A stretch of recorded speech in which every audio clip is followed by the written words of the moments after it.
پہ حملہ ہوا، میں پاکستان میں ہی ہوں۔ متیلا جان جو ہے اس پر ایک دفعہ حملہ ہوا، ایک دفعہ اغوا کیا، وہ بھی پاکستان میں موجود ہے۔ ابصار عالم بھی پاکستان میں موجود ہے۔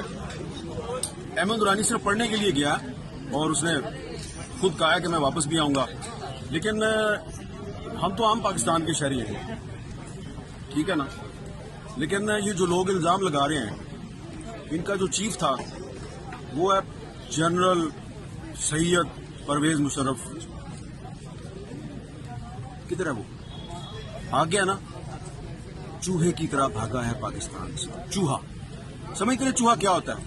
تم دبا کے بھاگ جاتا ہے۔ اور اس کے اکاؤنٹس چیک کروائیں، پیسے کدھر سے آ رہے ہیں، اس کا خرچہ کون چلا رہا ہے، کیوں، کیا خدمات ہیں اس کی۔ اس نے پاکستان کے ملٹری بیسز دیے تھے غیر ملکی طاقتوں کو، اس نے پاکستان کے مفادات کا سودا کیا تھا۔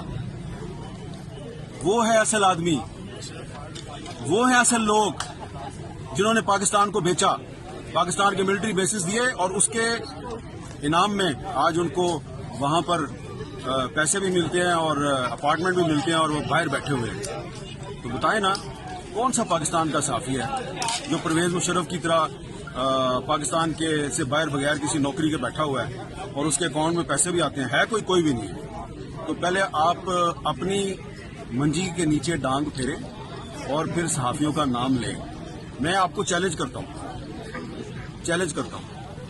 کہ میرے ساتھ کسی بھی ٹی وی چینل پہ لائیو ڈیبیٹ کر لیں، میں ثابت کروں گا کہ آپ پاکستان میں بیٹھ کر آپ اسرائیل کے مفادات کا تحفظ کرتے ہیں، آپ انڈیا کے مفادات کا تحفظ کرتے ہیں، آپ امریکہ کے مفادات کا تحفظ کرتے ہیں، آپ پاکستان کے بیسز غیر ملکی طاقتوں کو دیتے ہیں۔ کب شروع کیا آپ نے کام؟ ایوب خان کے دور سے آپ نے بڑا بیر کا اڈا جو ہے وہ امریکہ کو دیا، اور پرویز مشرف نے شمسی ایئر بیس جو ہے وہ امریکہ کو دیا۔ آپ سودے بازی کرتے ہیں پاکستان کی، صافی نہیں کرتے۔ تو ثبوت کے ساتھ بات کریں، ہم بھی ثبوت کے ساتھ آئیں گے۔